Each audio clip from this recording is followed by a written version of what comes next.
다니엘 7장 지난 시간에 11절까지 봤는데 9절부터 다시 한번 읽겠습니다. 9절부터. 자, 우리가 8절까지는 네 짐승의 환상이 등장했고 이 네 짐승이 역사적으로 어떤 나라다 이런 걸 살펴봤어요. 근데 말씀드렸던 것처럼 페르시아니 바빌론이니 이런 것이 사실 중요한 것이 아니라 마지막 짐승이 무엇을 말하며 마지막 짐승이 어떻게 적그리스도의 이 모습을 예언하는지가 더 중요하다고 말씀드렸어요. 작은 뿔. 8장에도 작은 뿔이 나오기 때문에 이 작은 뿔에 대해서는 다 이제 항상 생각을 해놓고 계셔야 됩니다. 9절 보면 내가 보았더니 보좌들이 넘어져 있고 옛날부터 계신 분이 있었는데 앉으셨는데 그분의 옷은 눈같이 이고 그분의 머리털은 순전한 양모 같더라. 그분의 보좌는 불타는 불꽃 같고 그 바퀴들은 타는 불 같더라. 누구라 그랬습니까? 옛날부터 계신 분이 누구라 그랬죠? 예수 그리스도라 그랬어요. 왜냐하면 이어지는 묘사를 보게 되면 아주 흰 모습이 등장하고 영광 받으시는 모습이 등장하기 때문에 이 모습은 예수 그리스도의 모습임이 알 수가 있습니다. 예수님이 초림 때의 모습이 아니라 재림 때 예수님의 모습이죠. 재림 때 예수님의 모습. 불같은 강이 흘러 10절 그분 앞에서 나오니 수백만 명이 그분을 섬기고 수천만 명이 그분 앞에 섰는데 심판이 준비되었고 그 책들이 펼쳐졌더라. 기본적으로 지금 주님이 재림하시면서 이어지는 심판을 말해요. 재림하실 때 주님께서 왕이 되시니까 9절 앞부분에 있는 것처럼 보호자들, 즉 세상 보호자들이 넘어지고 말입니다. 그렇죠? 세상 보호자들이 넘어지고 예수 그리스도의 보호자만 우뚝 서게 되고 모든 사람들이 그분의 심판 앞에 머리를 조아릴 수밖에 없는 그런 상황이 펼쳐지는 거죠. 이 심판에서 11절 보니까 그 뿔이 말한 큰 말의 음성 때문에 그때 내가 보았더니 그 짐승이 죽임을 당하고 그의 몸이 파멸되어 타는 불꽃에 던져지는 것을 내가 보았노라. 지금 이 심판이요. 지금 10절에서 수백만 명이 심판받는다는 말이지만 그래서 이 심판이라는 것은 온 우주적으로 모든 이들의 심판을 다 다뤄요. 왜냐하면 심판을 말할 때마다 심판의 성경에는 다양한 종류의 심판이 있잖아요. 심지어 그리스도의 심판석도 있는 것이고 백보자 심판석도 있고 재림할 때 이루는 심판도 있고 수많은 심판이 있지만은 그리고 그 심판에마다 각각 포인트가 다르긴 하지만 큰 틀에서 말할 때 이 모든 심판들을 한마디로 말하게 되면 뭘까요? 우리 주 예수님께서 심판 주시다 그 말이에요. 우리 주 예수님께서 창조 주시고 구속 주시고 심판 주십니다. 이 심판주를 보여주는 거거든요. 그분의 심판이 어떻게 이루어지는지 그 구체적인 면도 중요하지만 궁극적으로 그분이 심판주다라는 사실이 제일 중요해요. 그래서 물론 우리는 구원받았기 때문에 멸망으로 떨어지는 심판은 받지 않고 그리스도의 심판 속에서 이제 보상과 책만 받는 심판이 되지만 어쨌든 그분의 불꽃 같은 눈동자 앞에서 두려워 떨 수밖에 없는 그런 존재 아니겠습니까? 세상 사람들은 완전히 멸망하는 것이고요. 이 심판주, 하여튼 오전 설교도 말씀드렸듯이 그 포인트는 항상 주님께 있어야 된다고 그랬어요. 모든 주제를 다룸에 있어서 포인트는 예수 그리스도께 있어야 됩니다. 나에게 있어서는 안 되는 것이에요. 근데 여기서 보게 되면 이제 그 심판의 현상들을 볼 때요. 지금 10절에서 수백만 명의 심판을 받는다는 말도 있지만은 11절 보니까 그 뿔에 대한 심판이 더 강해요. 9절에서도 보호자들이 넘어졌다는 걸 보니 세상 권세가 심판을 받는다는 말이고요. 11절에서 그 뿔, 작은 뿔이죠. 이 작은 뿔이 심판을 받는다고 말했습니다. 그 짐승의 죽임을 당한다고 그랬습니다. 계시록에 나와 있는 그 짐승, 적그리스도를 말하는 그 짐승을 말하는 것이에요. 그 짐승이 심판을 받습니다. 12절에서도 그 짐승들의 나머지에 관해서도 마찬가지로 그들의 권세는 빼앗겼으나 그들의 생명은 한 시기와 때 동안 연장되었더라. 세상 여러 왕국들이 권세를 뺏긴다는 말을 합니다. 자, 전체 큰 구도에서 말할 때 심판주 하나님, 구체적으로 말하면 예수 그리스도를 말하는 것이고요. 그리고 그 심판하는 주 대상이 마귀라는 것을 보게 됩니다. 11절에 있는 그 불꽃에 타는 불에 던져진다고 말했는데 이 부분을 계시록 19장 말씀을 보시게 되면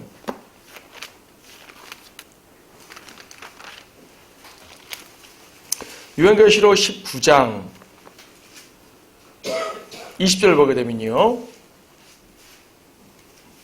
그러나 그 짐승에 잡히고 짐승 앞에서 기적들을 행하던 거짓 선지자도 그와 함께 잡혔으니 그는 짐승과 더불어 그 짐승의 표를 받은 자들과 그의 형상에 경배한 자들을 속이던 자라. 이 둘이 유황으로 불타오르는 불모사 산채로 던져지더라 그랬습니다. 이것은 지금 계시록에서는 좀 더 구체화되는 거니까 짐승이 있고 거짓 선지자가 있어요. 뭐가 빠졌죠? 용이 빠졌어요. 그러니까 마귀 자체를 용은 마귀 자체를 말하는 것이고, 이 짐승은 적그리스도 마귀의 영을 받아가지고 직접적으로 이 땅에서 왕노릇하는 적그리스도를 말하는 것이고요. 거짓 선지자는 적그리스도를 높여서 적그리스도를 위해서 일하는 존재를 말합니다. 그래서 용과 짐승과 거짓 선지자, 이 셋이 이제 보통 마귀의 삼위일체라는 표현도 쓰게 되는데, 마귀의 세 구체적인 모습이에요. 계시록에서 19장 20절에서는 주님의 재림, 지금 19장은 재림 장면이거든요. 주님이 재림하시면서 짐승, 즉 적그리스도를 잡아 가두는 게 아니라 불모서 던진다고 말씀하였습니다. 이 모습이 바로 다니엘 7장 11절에서 보는 그 작은 뿔을 타는 불 가운데 던지는 것을 말하는 것이에요. 재림이죠. 자, 재림은 재림인데, 자, 지금 포인트가 예수님께서 심판 주시고 심판 받는 주 대상이 마귀라고 그랬습니다. 물론 사람들도 심판을 받아요. 10절 보니까 사람들도 심판을 받아요. 근데 핵심은 마귀예요. 지금 7장의 문맥이 마귀에 대한 심판을 주로 다루고 있습니다. 근데 지금 7장 10절에 보니까요, 불같은 강이 흘러 그분 앞에서 나오니 수백만 명이 그분을 섬기고 수천만 명이 그분을 앞에 섰는데, 자, 지금 11장에서 말한 것처럼, 11절에서 말한 것처럼 예수님 재림하심으로써 마귀를 멸하는 것이라면 10절에서 있는 수백만 명이 심판받는 것은 재림 때 받는 심판이라고 여겨질 수 있겠죠. 재림 때 받는 심판이면 언제냐면 주님이 이제 이 땅에 앉으셔가지고요, 천하의 모든 백성들을 그분 앞에 딱 모아두고 마태복음 25장에 보게 되면은 양들과 염소로 갈라가지고 말입니다. 살아남은 백성들을 심판하는 장면으로 이해할 수가 있을 것이에요. 근데 좀 이상해요. 가만 보니까 10절의 끝에 심판이 준비되었고 그 책들이 펴져 있더라고요. 책들. 마태복음 25장에 있는 심판에 대해서는 책이 펴져 있지 않고요, 양과 염소로 나눕니다. 하나님의 백성인 유대인들, 이스라엘을 대접하는 정도에 따라서 양으로 취급받고 염소로 취급받아가지고, 양으로 취급받은 민족들은 천년왕국에 들어가고 염소로 취급받은 민족들은 불못에 들어가는 것이요. 여기 책을 통해서 개개인의 이름을 조사하는 장면이 마태복음 25장은 나오질 않아요. 마태복음 25장은 나오지 않았지만 책이 존재한다라고 말하면 할 말 없겠지만 우리는 성경에 기록된 내용만 갖고 판단해야 되니까, 대신 책이 나오는 건 어디냐면은 요한계시록 20장에 나옵니다. 여러분 요한계시록 20장 말씀 보시게 되면 요한계시록 20장 12절 말씀 보면은요, 또 내가 죽은 자들을 보니 작은 자나 큰 자나 하나님 앞에 서 있는데 책들이 펴져 있으며 또 다른 책도 펴져 있는데 그것은 생명의 책이라. 죽은 자들은 자기들의 행위에 따라 그 책들에 기록된 대로 심판을 받더라. 자, 책이 펼쳐져 있는 심판은 뭐라고요? 백보자 심판입니다. 그럼 백보자 심판은 시기적으로 말해서 예수님의 재림과 얼마나 떨어져 있죠? 1000년이 떨어집니다. 자, 예수님의 재림하셔가지고 천년왕국을 세우시고요, 천년왕국 끝에 주님께서 이제 이 세상을 완전히 심판하는 거죠. 그러니까 계시록 20장에 보게 되면 천년왕국 끝에 마귀가 잠깐 동안 풀려나서 온 세상을 미혹하게 되고요, 이때 하나님께서는 하늘에서 불을 내려가지고 온 세상을 멸하시고, 이때는 세상뿐 아니라 온 우주를 완전히 멸해버립니다. 그 땅과 하늘이 없어진다 그러고요, 그 땅과 하늘이 없어진 그 텅텅 빈 허공에서 역사상 죽은 모든 사람들이 심판을 받는 것이에요. 우리만 제외하고, 우리는 그리스도의 몸이 되었고 이미 거룩하게 되었으니까 심판대가 이제 그 심판관의 자리에 서는 것이고, 나머지가 이렇게 심판대에 쓰는 거죠. 이때 책들이 펼쳐지는데 생명의 책도 있고 행위의 책도 있는데 그 행위에 따라서 심판을 받는단 말이죠. 행위. 구원받은 사람들은 행위에 따라 심판받지 않고 이때 영광 가운데 있지만 구원받지 않은 사람들은 행위에 따라 심판을 받습니다. 물론 그들은 믿지 않았기 때문에 지옥 가는 거예요. 믿기만 하면은요, 행위가 다 의미가 없죠. 온갖 악한 죄를 지었어도 예수의 피로써 그 책에, 자기 행위의 책에 자기 행위들이 지워진단 말입니다. 온갖 악행들이. 그는 생명의 책으로 이름이 옮겨지기 때문에 그는 거기에 필요가 없는 거죠. 하지만 예수는 믿지 않았어요? 믿지 않으면 자기의 죄악된 행위가 지워질까요? 안 지워질까요? 안 지워지죠. 백보다 심판석에서요. 그 행위의 책을 펼쳐가지고 너 이러한 짓을 했지 하고 그 행위들을 낱낱이 드러내서 그 행위에 따라서 심판을 하는 것입니다. 그러니까 우리가 교리적으로 말해서 지옥 가는 사람들은요. 믿지 않아서 지옥 간다라고 말해도 맞는 말이고 이러한 죄를 지어서 지옥 간다고 말해도 맞는 말이에요. 사실 둘 다 맞는 말이에요. 관점이 다를 뿐이에요. 믿으면은 예수님의 피로 그 행위들이 지워지기 때문에 구원받는 것이고 믿지 않으니까 이 행위들이 남아있기 때문에 지옥 가는 것이에요. 그들은 지은 아주 사소한 죄까지 전부 다 들춰내게 될 것이에요. 믿기만 하면 그 죄가 다 사라질 텐데 믿지 않았기 때문에 그 죄들이 다 그대로 살아남아가지고 지옥을 가게 되겠죠. 굶어서 던져지게 되겠죠. 어쨌든 지금 그렇다면 다니엘 7장 10절에 있는 이 책들, 이 펼쳐진 심판석은 무슨 심판이겠습니까? 백보자 심판이잖아요. 근데 9절과 11절에 연결되는 심판은 재림대 심판이거든요. 아니 재림 심판을 말하다가 갑자기 백보자 심판 그것도 1, 2년 차이도 아니고 1000년 차이 나는 것을 막 섞어서 말씀하십니다. 성경은 섞어서 말하는 것을 참 잘하셔요. 주님은 그렇게 기술을 참 많이 하십니다. 예언서에서 그게 주님의 이렇게 기록 예언의 스타일이셔요. 그래서 이것을 이해하지 못하는 사람이 이 장면에 대해서 모든 심판을 한꺼번에 못 가가지고 특히 이제 무천년주의자들은 천년 왕국을 인정하지 않으니까 예수님이 재림하시면 곧바로 백보자 심판이라고 생각하는 거예요. 재림하시면 곧바로. 그래서 이걸 연결시켜 보는 거죠.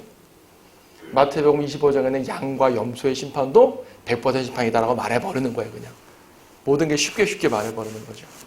아니에요. 구분이 돼요. 그러면 성경은 이렇게 1000년이나 차이나는 재림 때의 심판과 백보자 심판을 연결되는 구절로 쓰셨는가? 이건 이미 우리가 앞에서도 봤어요. 저는 예언의 산봉우리라는 설명을 드린 적이 있습니다. 초림과 재림을 한꺼번에 말해버리시는 거예요. 그렇죠? 초림과 재림을. 그러니까 역사 속에서 쭉 지나고 보게 되면 초림과 재림이 그 사이가 2000년이나 떨어져 있지만 구약의 관점으로 볼 때, 구약 선지자가 볼 때는 교회는 어차피 안 보인단 말이에요. 교회는 골짜기이기 때문에. 초림의 봉우리와 재림의 봉우리가 이렇게 딱 겹쳐 보이니까 그냥 한 산에 있는 두 봉우리밖에 안 되는 거 보이는 거예요. 이 사이는 엄청난 골짜기가 있는데, 교회라는 골짜기가 있는데. 그럼 구약 선지자는 왜 그렇게 교회라는 골짜기를 빼버리고 초림, 재림을 한꺼번에 받는가? 여기서 우리는 무조건 그냥 구약은 뚝 떨어졌어. 그냥 이렇게 골짜기가 있어. 이렇게 피상적으로 생각하지 마시고 그 이유를 알아야 돼. 왜 구약에서는 초림과 재림을 섞어 말씀하셨는가? 그것은 구약에서 말하는 포인트는 메시아의 오심 자체예요. 초림이든 재림이든 중요한 게 아니라 메시아께서 오셔야지 모든 걸 한다. 이게 핵심입니다. 메시아는 다윗의 아들이에요. 하나님께서 다윗에게 주신 그 위대한 이스라엘 왕국, 약속, 이걸 성취하는 분이 누구다? 예수님이다. 그래서 포인트가 항상 그분께 있어야 된다 그랬잖아요. 포인트는 사건이 아니라 그 인물에게 있습니다. 어느 인물? 예수 그리스도. 메시아 자체를 말하기 때문에 예수님 자체의 오심을 말하기 때문에 초림과 재림을 그냥 한꺼번에 말한 것이에요. 구약에서는. 아직 유대인들이 거절하지도 않았으니까. 마찬가지로 다니엘은요. 천년 왕국이라는 그 거대한 천년의 기간을 싹 감춰버리고 천년왕국 직전의 모습과 천년왕국 끝의 모습을만 강조했어요. 왜 이 부분만 강조했죠? 왜 그랬을까요? 천년왕국은 행복한 나라예요. 그렇죠. 천년왕국은 행복한 나라입니다. 이때는요, 농작물도 더 풍성해질 것이고, 자연환경, 오존층 파괴 다 회복될 것이고요. 인간의 수명도 늘어날 것이고, 전쟁도 없어지고요. 완전 행복한 나라입니다. 다니엘 7장의 포인트가 뭐예요? 포인트는 심판이에요. 그것도 누구 심판의 핵심이에요? 마귀 심판의 핵심입니다. 사람들 심판도 언급을 하죠. 10절에 있는 것처럼 수백만 명이 그분을 섬기고, 이거는 그분을 섬기는 사람들, 즉 우리 심판관에 위치해 있는 사람들 말하고, 수천만 명이 그분 앞에 섰는데라는 말은 심판받는 사람들을 말한다고 생각할 수가 있습니다. 같은 말에 대한 반복적 표현일 수도 있지만 그렇게 구분해 본다고 한다면 이제 수많은 사람들이, 더 많은 사람들이 심판대에 섰단 말이겠죠. 자, 사람들에 대한 심판도 말하지만은 포인트는 마귀에 대한 심판이 핵심입니다. 그러니까 마귀에 대한 심판은요, 주님의 재림 때도 있고 천년 후에도 있습니다. 마귀의 심판을 2번 한다고요? 예, 2번 해요. 왜 2번 하죠? 주님의 재림할 때 하는 마귀에 대한 심판은 적그리스도에 대한 심판입니다. 천년하고 끝난 다음에 행하는 마귀의 심판은 마귀 자체에 대한 심판이에요. 자, 계시록 19장 20장을 다시 보세요. 계시록 19장, 우리가 좀 전에 읽었던 거, 20절에서는 그러나 그 짐승이 잡히고 하면서 이제 짐승, 즉 적그리스도, 다니엘에 따르면 작은 뿔, 이 존재가 지금 어디로 들어갑니까? 20절 끝에 어디로 들어갑니까? 유황으로 불타오르는 불못에 들어가죠. 불못에 들어갑니다. 그리고 20장 10절 말씀 보니까 그들을 미혹하던 마귀가 불과 유황못에 던져지니 그곳에는 그 짐승과 거짓 선지자도 있어 영원부터로 밤낮 고통을 받으리라. 그러니까 마귀가 유황 불못에 들어가 보니 그곳에 이미 짐승과 거짓 선지자가 있다는 얘기예요. 이해되시죠? 그럼 무슨 말입니까? 마귀와 짐승은 다른 존재입니다. 큰 틀에서는 같은 존재일 수 있지만 구체적으로는 다른 존재예요. 마치 큰 틀에서는 아버지, 아들, 성령이 같은 분이지만 구체적으로 말하면 아버지, 아들, 성령을 각각 말하잖아요. 마찬가지로 지금 여기서 마귀는 용을 말하는 것이고 짐승은 그 적그리스도, 다니엘의 작은 뿔을 말하는 것입니다. 20장, 계시록 20장 1절, 2절 보면 또 내가 보니 한 천사가 하늘에서 내려오는데 그의 손에는 끝없이 깊은 구렁의 열쇠와 큰 사슬을 가졌더라. 재림 때 그가 그 용을 잡으니 용, 곧 마귀요 사탄인 옛 뱀이라 그를 1000년 동안 묶어둡니다. 그러니까 적그리스도는 바로 불못에 던져버리고 이 용, 즉 마귀는 불못에 던지는 것이 아니라 끝없이 깊은 구렁에 결박해 놓는 거예요. 1000년 동안. 1000년 끝에 그 마귀가 다시 풀려나서 온 세상을 미혹하고 그때 하나님을 심판하시면서 이 마귀를 그때 가서 불못에 던져 넣는 것이죠. 그러면 마귀에 대한, 큰 틀에서 마귀에 대한 심판은 재림, 그러니까 천년왕국을 중심으로 볼 때 주님의 재림하실 때도 이루어지고 왕국 끝난 다음에도 이루어진단 말이야. 주님의 재림의 심판에도 이루어지고 백보자 심판에서도 이루어진다는 얘기죠. 지금 7장의 포인트가 뭐라고요? 심판. 누구에 대한 심판? 마귀에 대한 심판. 이러니까 마귀에 대한 심판이 핵심이다 보니까 천년왕국의 행복, 기쁨 그 부분은 주제가 아니라는 얘기예요. 그래서 이 둘을 함께 말하는 것이죠. 이해되시죠?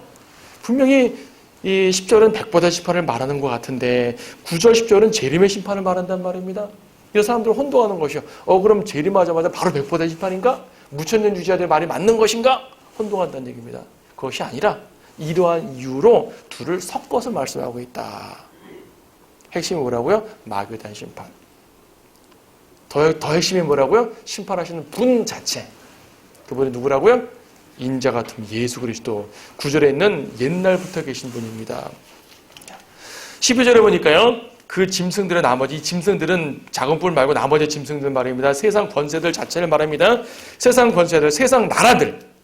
세상 나라들의 권세는 빼앗깁니다만은 생명은 연장됩니다. 이 한 시기와 때 동안 연장되었다는 말, 보통 때는 1년을 말하기 때문에 1년 동안 뭘 하는지는 정확히 알 수 없지만 이 모든 건 미래에 이루어진 예언이기 때문에 명확히 알 수 없는 부분들이 많아요. 일반적인 견주로 해석을 해보게 되면 이렇습니다. 세상 나라들이 그 권세는 빼앗기나 나라들 자체는 존재해서 왕국으로 들어가요. 천인왕국으로. 말하자면은 이 많은 사람들이 심판받아서 멸망당하지만 살아남은 사람들은 천년왕국 들어갈 때 미국에 살던 사람들은 미국인으로 왕국 들어가는 것이고 한국 사는 사람들은 한국 사람 같은 그 모습으로 들어가는 거 아니겠어요? 물론 많은 게 바뀌겠죠. 많은 생활 패턴이 바뀔 것입니다. 그래서 아직 그 나라자들 자체가 존재한다는 그런 말인데 한때 동안이라 말했기 때문에 상당히 제한적으로 연장된다는 것을 볼 수가 있습니다. 이 부분의 명확한 부분은 알 수가 없어요. 13절을 보니까 내가 밤에 환상들을 보았더니 또 다른 환상입니다. 연결된 환상이기도 합니다만은 약간 좀 이제 주제가 바뀌죠. 내가 밤에 환상들을 보았더니 보라 인자 같은 분이 하늘의 구름들과 함께 오셔서 옛날부터 계신 분께로 오시니 그들이 인자 같은 분을 그분 앞에 안내하였더라. 자, 여기서 영적 존재가 두 분 나오는데요. 인자 같은 분이 있죠. 그리고 옛날부터 계신 분이 있습니다. 자, 인자 같은 분이 누굽니까? 이거는 굳이 해석을 안 해도 딱 알아요. 인자. 항상 성경에서 인자라고 말하는 분은 누구죠? 예수님. 그래서 이제 인자 같은 분은 예수님을 맞아요. 그리고 문맥적으로 보더라도 인자 같은 분이 하늘의 구름들과 함께 오셔가지고 옛날부터 계신 분께로 딱 오니까 그분 앞에서 왕국을 받는 거란 말입니다. 그러므로 인자 같은 분은 예수님이 맞죠. 예수님이 누구 앞으로 안내받습니까? 아버지 앞으로 안내를 받아야 되겠죠? 그런데 그 아버지를 어떻게 묘사하냐면 옛날부터 계신 분으로 묘사합니다. 이상해요. 앞에 9절에서는 옛날부터 계신 분이 누구였어요? 9절에서는 옛날부터 계신 분이 예수님이었어요. 같은 표현을 썼습니다. 9절에서 옛날부터 계신 분, 13절도 옛날부터 계신 분. 근데 9절에서는 예수님을 말하고 13절에서는 아버지 하나님을 말해요. 왜 다르죠? 문맥적으로 판단한 겁니다. 문맥적으로. 9절에서는 옛날부터 계신 분이라는 표현 속에서 예수님의 재림에 대한 묘사가 나와 있기 때문에 예수님인 줄 아는 거예요. 13절에서는 예수님에 대한 묘사는 인자 같은 분으로 설정이 되었고 그분이 아버지 앞에 안내받는다는 묘사가 되어 있기 때문에 옛날부터 계신 분을 아버지로 보는 거예요. 그러니까 성경은요, 문맥적으로 이해하는 게 가장 중요합니다. 예수님이나 아버지 하나님이나 둘 다 옛날부터 계신 분인 건 맞잖아요. 그렇죠? 이를 통해서 또 아버지와 아들은 한 분임을 알 수 있습니다. 지금 상황 장면은 아들이 아버지께 안내받는, 인도받는 장면이지만 사실 두 분은 또 한 분이잖아요. 이분을 특히 옛날부터 계신 분이라는 표현을 썼습니다. 여기 여러분 미카서 5장 말씀 보시게 되면 미카서 5장 2절 보게 되면 이런 말씀 있습니다. 그러나 너 베들레헴 에프라타야 내가 비록 유다의 수천 가운데서 작을지라도 이스라엘을 통치할 자가 너로부터 내게로 나오리라. 그의 나오심은 예로부터 영원부터 있느니라. 자, 이것은 보통 예수님이 베들레헴에서 탄생한다는 그 예언이죠. 베들레헴이란 말 나왔습니다. 근데 2절 끝에 어떻게 되어 있습니까? 그의 나오심은 예로부터요 영원부터 있느니라. 예수님의 기원이 영원이란 말입니다. 기원이. 하나님의 기원은 영원입니다. 영원 중에서 언제요? 어느 포인트요? 아니요, 그냥 영원이요. 그러니까 영원은 꽤 긴데 그 중에서 언제냐고요? 아니요, 그냥 영원이요. 알 수 없어요. 그냥 원래부터 계신 분입니다. 그래서 주님께서는 영원하신 분이고 이것을 다니엘에서도 말합니다. 자, 지금 계속 심판을 말하는 가운데 예수님에게 또는 아버지에게 즉 하나님에게 초점 맞춘 해석을 하고 있습니다. 자, 근데 13절 보니까 그들이 인자 같은 분을 그분 앞에 안내하였더라. 14절 거기에 있어 그분께 통치권과 영광과 왕국이 주어졌으니 왕국은 원래부터 주님 것이지만 그러나 이런 형식적 절차를 밟으시는 것 같아요. 그래서 예수님께서 아버지 앞에 가서 왕국을 받아서요 통치하는 것입니다. 이 장면을 누가복음 19장 보면 보통 문화의 비유라 그러잖아요. 예수님께서 비유를 말씀하셔서 내가 올 때까지 장사하라 하고 한 문화씩 나눠준단 말이에요.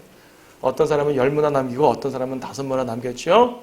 이때 뭐라고 묘사하냐면 어떤 귀인이 먼 나라로 왕국을 받으러 간다고 합니다. 연관되죠? 예수님께서는 원래 그 왕국이 그분 것이지만 이러한 형식적 절차가 필요하신 것 같아요. 그래서 아버지께 가서 그분의 왕국을 받아서 통치하시는 것이에요. 그래서 천년왕국은요.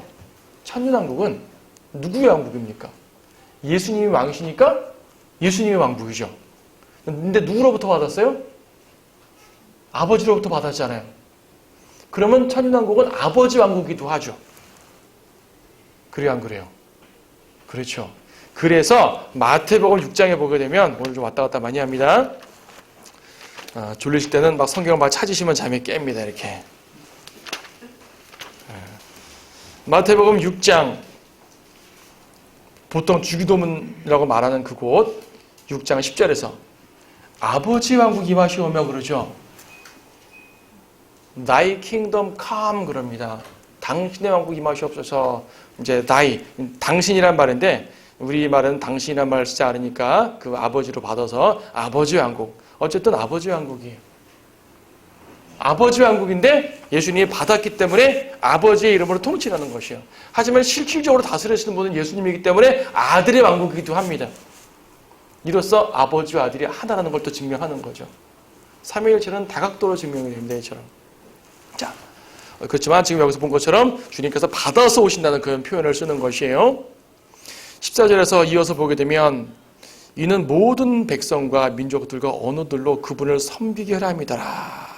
영원세계 말하는 것이 아니라 천년왕국을 말하는 것입니다. 그분의 통치권은 사라지지 않을 영원한 통치권이며 그분의 왕국은 멸망하지 않으리라. 천년왕국의 통치권을 받은 것이 예수님께서 그 받은 통치권이 천년왕국의 통치권이에요. 자, 그렇다면 질문. 예수님의 통치권은 천년 동안만 된다? 영원토록 된다? 영원토록 된다. 그렇죠? 하지만 통치권을 받는 것은 영원시대에 받는다? 아니면 천년왕국 때 받는다? 천년왕국 때 받죠. 재림 때. 재림으로써 왕국을 받아요. 재림할 때 그 왕국으로 다스리십니다. 천년. 하지만 그 왕국에 멸망하지 않으니까 영원토록 그분이 왕국인 것이에요. 천년왕국은 멸망하는 왕국이 아니에요. 어떤 사람들은 천년왕국 끝에 사탄이 반역하고 하나님께서 온 우주를 멸망시키니까 천년왕국 또 끝은 멸망이구나 라고 생각하는데 그건 잘못된 판단입니다. 멸망하는 건 지구가 멸망하는 것이고 우주가 멸망하는 것이지 예수님의 통치가 멸망하는 건 아닙니다. 예수님의 통치는 재림 때 세워져서 천년왕국을 거쳐 영원토록 이르게 됩니다. 자, 그래서 14절까지가 환상이 끝났습니다.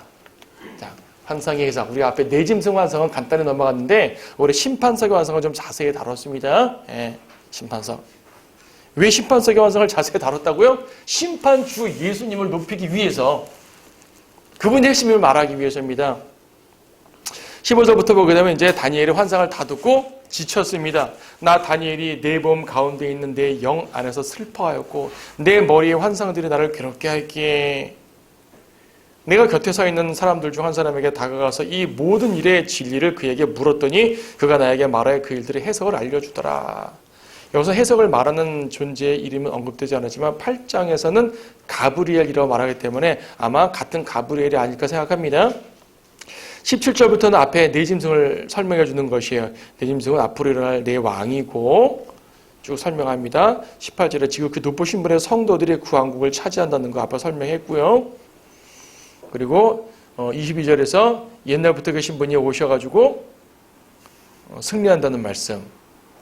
근데 승리할 때 지난 시간도 말씀드렸지만 우리 주님이 승리하시는 건데 다니엘 7장의 관점은요. 주님의 승리를 성도들의 승리의 관점으로 설명을 하고 계셔요. 계속.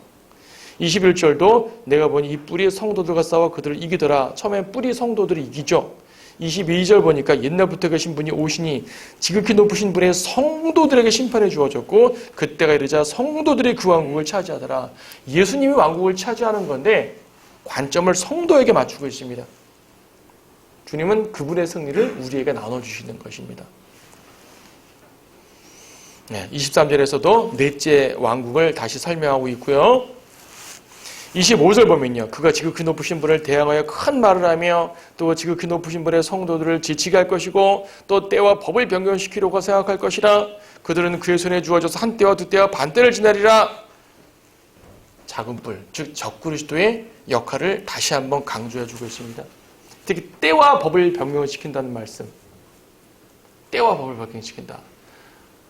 이것을 교리적으로 말하면 적그리스도가 유대인의 때와 법. 때라는 것은 절기 이런 것들 말하는 거든. 안식일, 절기 이런 것들요. 법이란 것도 율법의 내용들. 성경의 법을 바꿔버리는 사람이에요. 자, 오늘날 영적 적용하면 어떻게 될까요? 영적으로 적용하게 되면요. 마귀는 사람들의 양심의 법을 바꾸려는 존재예요. 지금 세상을 보세요. 예전에는 죄라고 여기는 걸 더 이상 죄로 여기지 않죠. 예전에는 동성애가 누가 봐도 죄였는데 지금은 누가 봐도 죄가 아닙니다. 우리 같은 골수분자들만 죄라고 말해요, 지금. 그렇게 되어버렸어요. 왜 그렇죠? 사람들의 양심이 변해버린 겁니다. 양심이 왜 변하죠? 마귀가 양심의 법을 바꿔버리는 것이에요. 하나님이 주신 그 믿지 않는 사람에게도 사람들의 마음에 주신 기본적인 양심의 법이라는 것이 있어요. 자연법이라는 것이 있어요. 파괴시키는 존재입니다. 근데 이것이 대원할 때가 가게 되면 율법도 바꾸려고 하죠. 그게 마귀의 존재입니다. 적그리스도 활동입니다.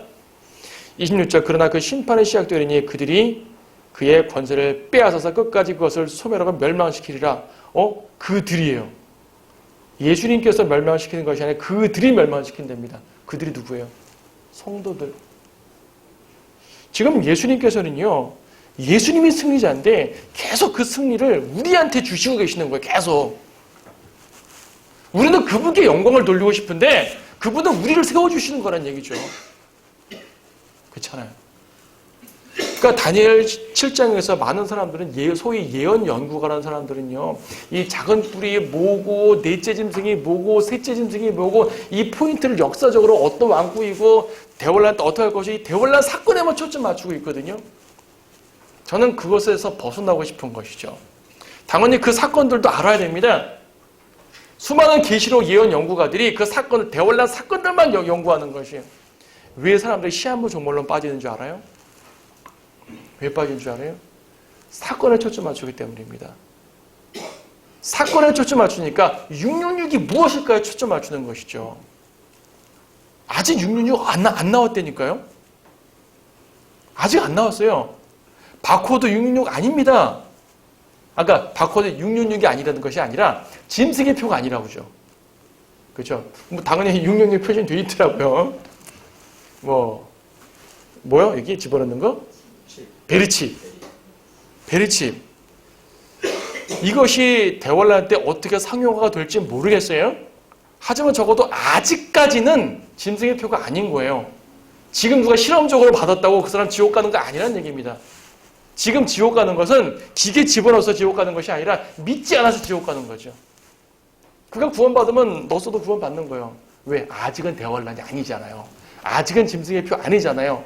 근데 사람들은 짐승의 표에만 초점 맞추니까 그것이 무엇인가를 억지로 찾는 거예요. 컴퓨터가 어떠니, 바코드가 어떠니, 베르칩이 어떠니, 만약 베르칩이 한물 가고 다른 게 뭐가 나오면 또 그쪽으로 옮겨갈 겁니다. 그러다 보니까 주님이 곧 오시다. 주님이 곧 오시는 건 맞죠. 근데 그것을 날짜를 정하려고 그러고 사건의 포인트, 사건에 초점 맞추니까 날짜를 계산하는 것이에요. 시한부 종말론으로 가는 것이에요. 그 분께 초점을 맞추시라고요. 우리는 그분께 초점 맞추는데 또 그분은 우리에게 초점 맞춰주시네요. 성도들의 승리라고 말하잖아요. 예수님의 승리인데. 우리 주님이 그런 분이라는 얘기죠. 그래서 양들은 목자를 높이고 목자는 양들을 세워주고 이게 가장 올바른 모습이죠. 이것이 지역교회로 보게 되면 목자와 성도들, 회원들의 관계도 마찬가지로 서로 세워주고 서로 사랑하는 모습이 되는 것이죠. 이것이 서로 갈등하는 모습이라면은 이건 이미 세상 조직으로 변질됐다는 걸 보여주는 것입니다. 네. 그래서 27절에 있는 것처럼 그 왕국과 권세와 온 하늘 아래 왕국의 위대함이 지극히 높으신 분의 성도들의 백성에게 주어지리니 그 왕국은 영원한 왕국이며 모든 권세들이 그분을 섬기고 복종하리라. 여기까지가 그 일의 끝이라. 나 다니엘로 말하자면 내 생각이 나를 몹시 번민케 하였으며 내 용모가 변하였으나 내가 그 일을 내 마음속에 간직하노라. 얼마나 번민했으면 용모가 변할 정도로요. 여러분, 용모가 변한다는 말이 무슨 말입니까? 머리 흐트러지고요. 얼굴이 헬쑥해지죠. 얼굴이 헬쑥해지면 용모가 변한 거죠. 그렇죠. 화장하고 하는 게 중요한 게 아니라 변해버린 거예요. 그만큼 너무나 번민했기 때문에. 왜 번민했을까요? 이 환상이 뭐길래? 자, 우리가 지금 큰 틀에서 그분의 백성들을 우리 모두에게 적용했지만 교리적으로는 누구라고요? 유대인들. 다니엘의 백성들이에요. 궁극적으로 지금 하나님께서는 다니엘에게 실망하지 말라고 너희가 승리할 거야 라고 말하지만 다니엘이 볼 때는 승리는요 한참 뒤고요. 그때까지는 계속 당하는데요. 하나님은 승리의 결과적인 승리를 보여주지만 다니엘은 그 과정에 있는 고통을 본 거예요. 그러니까 어떻게 했습니까? 마음이 아프죠. 번민하죠. 한 짐승도 아니고 네 짐승이에요. 이 수많은 왕국들이 지나가야지 돼요. 그 이 수많은 왕국들까지 우리 백성들을 고통받는 거 아닙니까? 우리가 언제까지 고통받아야 되겠습니까? 뭐 말하자면 그런 거죠. 자, 그렇게 보면 다니엘도 여기 위대한 신 다니엘 선지자도요. 우리랑 똑같은 성적을 가진 분이에요. 그러면 지속적으로 여러분들이 말하잖아요. 내가 너희의 승리자야. 내가 널 이끌어. 내가 널 인도하는 거야. 궁극적 승리 너 거야.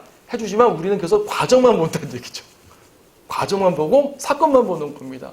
주님, 근데 언제 그날이 옵니까? 저 힘듭니다. 이 힘든 게 언제 끝날까요? 이 고난은 언제 끝날까요? 여러분 그러지 않습니까? 솔직히 그러지 않습니까? 이게 인생의 모습 아닙니까? 다니엘을 통해 우리의 모습을 봅니다. 하지만 주님은 여전히 우리를 위로하십니다. 힘을 주십니다. 걱정 말라고 하십니다. 그 나라 올 때까지 지켜준다고 약속하십니다. 이 약속이 오늘 여러분 모두에게 임하기를 바라는 것이에요. 그리고 그 승리가 궁극적 승리가 이룰 때까지 우리는 주님을 신뢰하고 나아가시기를 바랍니다.